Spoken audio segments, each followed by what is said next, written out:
Salut Gérard. Salut Philippe. Donc aujourd'hui, une petite machine débutante. Alors c'est un mini Mocha, c'est écrit dessus. Voilà. C'est quoi ce modèle? Alors c'est le CM 1866. 1866, c'était pas inventé en 1866, ça se voit. Non, c'était pas une grande année, rien de spécial à signaler, c'est Non. juste un nom de code. Juste un nom de code. Donc cette mini Mocha, pourquoi t'as déjà mini Mocha? C'est une marque espagnole. Oui, Qui font pas mal de machines de petits électroménagers, quelques machines expression. On a déjà vu une ensemble qui était assez Oui. intéressant.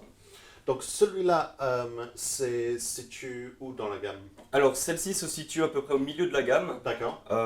C'est vraiment le milieu de gamme qui reste simple d'utilisation mais avec certains atouts qui sont assez intéressants. D'accord. Ben, on va faire le tour de la machine. Je vois Ouais. que tu as sorti du lait, etc. Donc, La je pense tiraille, qu'on va ouais. voir un boisson lacté. Donc on y va. On y va. Alors cette machine, je te parlais de simplicité d'utilisation. Tu as déjà la simplicité pour retirer donc hop, le petit réservoir à eau. Hop. Voilà. Donc Qui est assez grand. Hein. Qui Tu est- dis petit, mais... bah, je dis petit parce que c'est oui en fait non je dis petit, je ne sais pas pourquoi. Ah ouais. C'est 1,5 litre. Ce qui est quand même vraiment assez... C'est une bonne contenance. Je vois pas de cartouche filtrante. Par contre. Non, on ne peut pas en mettre, donc je suis passé par une carafe filtrante secondaire. D'accord. Donc tu vois, hein, c'est très facile à enlever, à remettre. Il y a C'est bien, l'écran, avec il y a le petit vraiment. levier aussi Ouais. qui est intégré. Ça, c'est vraiment assez intéressant. Ouais. Donc, pas de cartouche filtrante, donc il faut bien sûr mettre Filtrer de l'eau. filtrer l'eau. Donc, et pour la machine, parce que je suppose que comme la plupart des machines, On est sur un thermobloc. on est sur un thermobloc, Ouais. donc c'est très important de filtrer l'eau qui va sur un thermobloc. Ça évite Et- l'encrassement et ça évite de nuire également à la qualité de l'extraction. Oui, bien sûr. Donc on le répète à chaque fois, mais c'est vraiment très très important, c'est la qualité de l'eau, quoi. Ouais.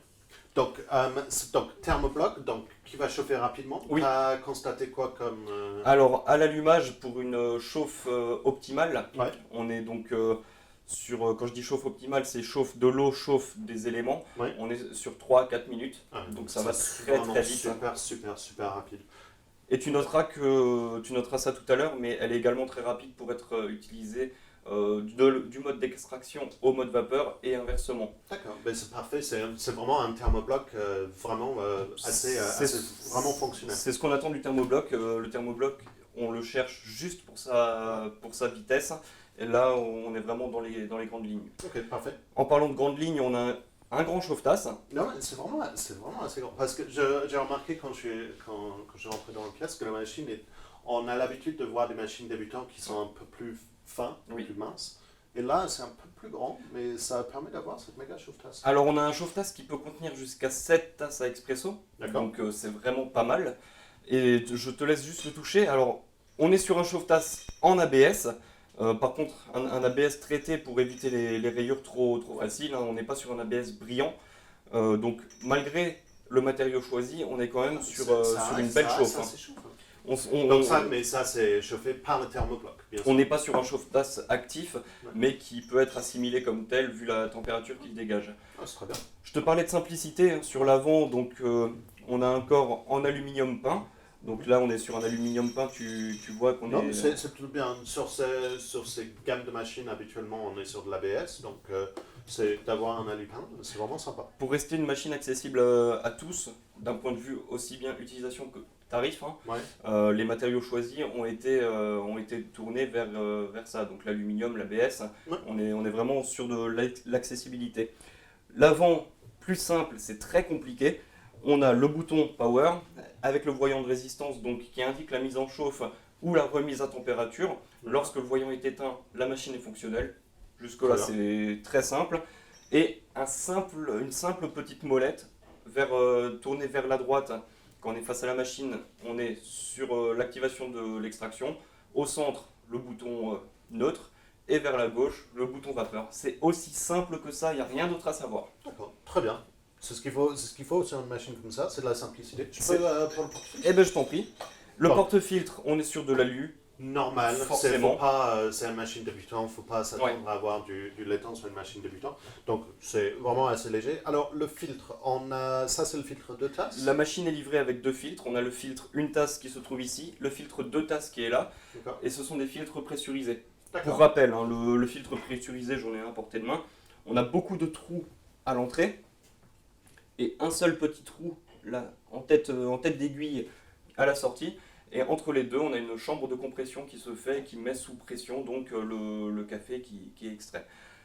Petit point, on a toujours sur le deuxième également l'indication qui te permet de ne pas te tromper. Là, on a une cuillère, donc ça correspond à une cuillère doseuse, et deux cuillères doseuses, donc une dose, deux doses de café, tout simplement.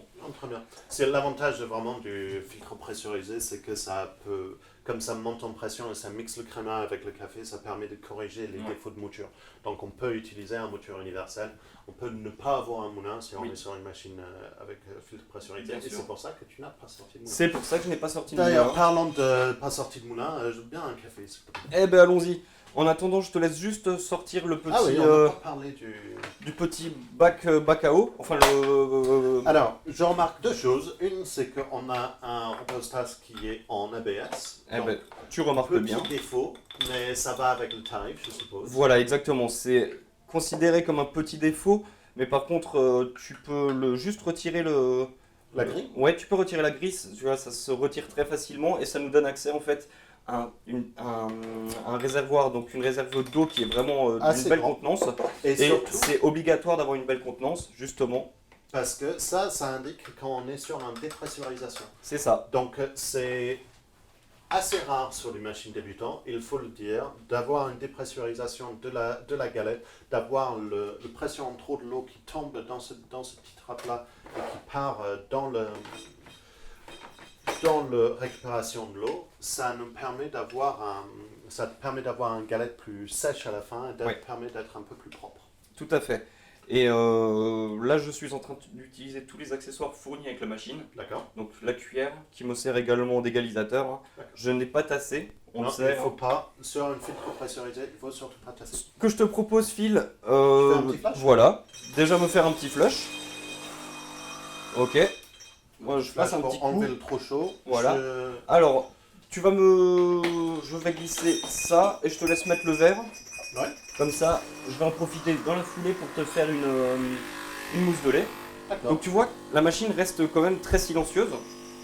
On est sur une pompe forcément. Tout à fait. On a entendu des plus forts que ça. Oui. Ça reste assez silencieux, ça vibre. Alors par contre, il faut éteindre nous-mêmes. Hein. Pardon, forcément. Logique, mais c'est toujours bon à savoir.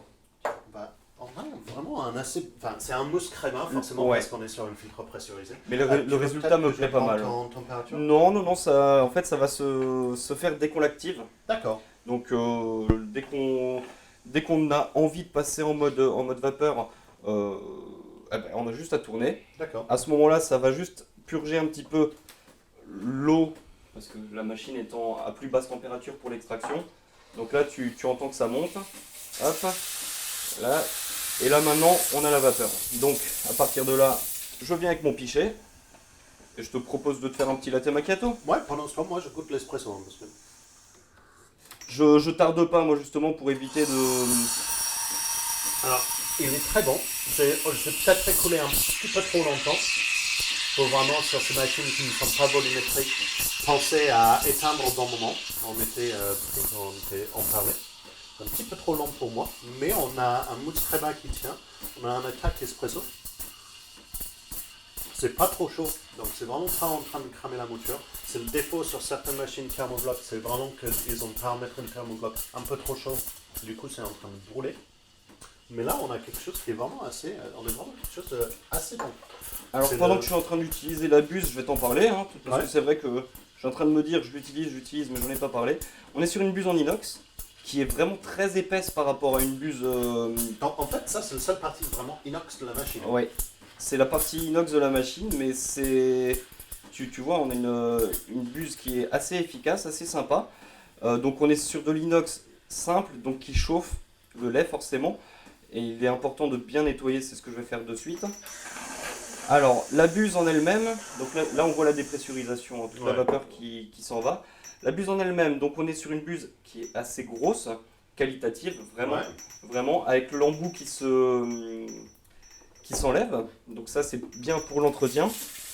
Et surtout on est sur une buse un trou, donc qui nous permet derrière d'avoir la quantité d'air injecté bien maîtrisée. Ça évite d'avoir des problèmes de prise en main.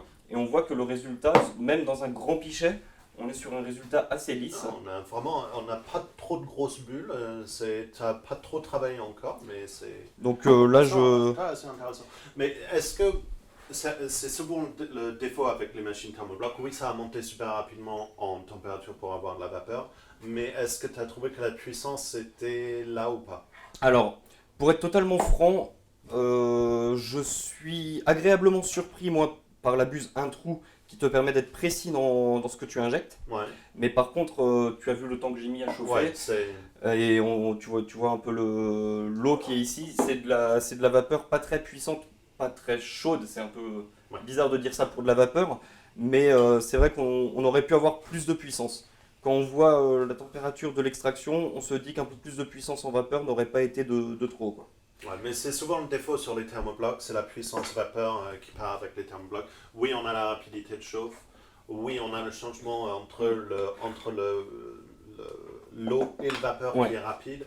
Mais le défaut, c'est la température, la puissance vapeur. On le sait très bien. Si vous voulez de la puissance vapeur, il faut partir sur une machine à chaudière. Évidemment. Ça va être un petit peu plus cher et partir sur une machine à chaudière. Mais tu auras une différence de temps. Tiens, Merci. Je propose à goûter l'espresso qui est très très bon.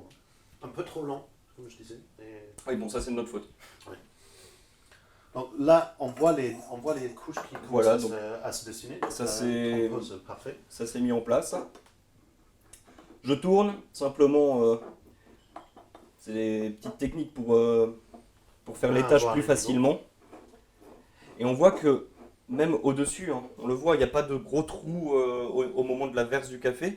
On est vraiment sur une mousse qui reste assez onctueuse, ce qui est quand même assez rare pour une machine à thermobloc avec une simple buse, un simple trou. Il faut le dire, c'est une joli résultat pour une machine à thermobloc. Ouais, vraiment. Tu as bien travaillé la mousse parce qu'il est vraiment super onctueux. Mais ça aide. Le seul petit trou qu'il y a au bout, ça aide. Parce que c'est pas une buse assistée, donc il faut prendre la maîtrise dessus. Mais une fois que tu as la maîtrise, tu as vraiment une mousse onctueuse. J'en ai toujours sur ma lèvre. Tu as vraiment une mousse onctueuse et un truc vraiment super bon à la sortie. Donc, au final, cette machine Minimoka, simple à utilisation, rapide grâce à sa thermobloc, abordable par les matières qui sont utilisées sur la machine, forcément. Le défaut que moi je vois vraiment sur la machine, en dehors des défauts standards de thermobloc, pas de volumétrique, etc., c'est qu'on est sur une machine débutante, mais on n'a pas de filtre pour dosette ESE ou POD. Oui. Donc, on ne l'a pas dit tout à l'heure, mais il faut le mentionner. Oui. Mais le résultat en café moulu est vraiment intéressant. Oui. On a vu beaucoup pire. Donc, merci Jérôme de m'avoir montré cette machine et on va dire à la prochaine fois. À bientôt. Merci. J'ai bien aimé ta vidéo avec Jérémy. Moi j'ai bien aimé celle de toi avec Anso. Ouais, moi aussi j'ai bien aimé celle-là, mais par contre elle était moins bien que celle qu'on avait fait avec Damien. Ouais, mais on fait plein de vidéos. Ouais, c'est vrai. Elles sont toutes bien. Ouais. Pour toutes les voir, en fait, Il faut s'abonner. il faut s'abonner. Mais si t'as aimé le produit qu'on vient de voir, Ouais, c'est là que ça se passe.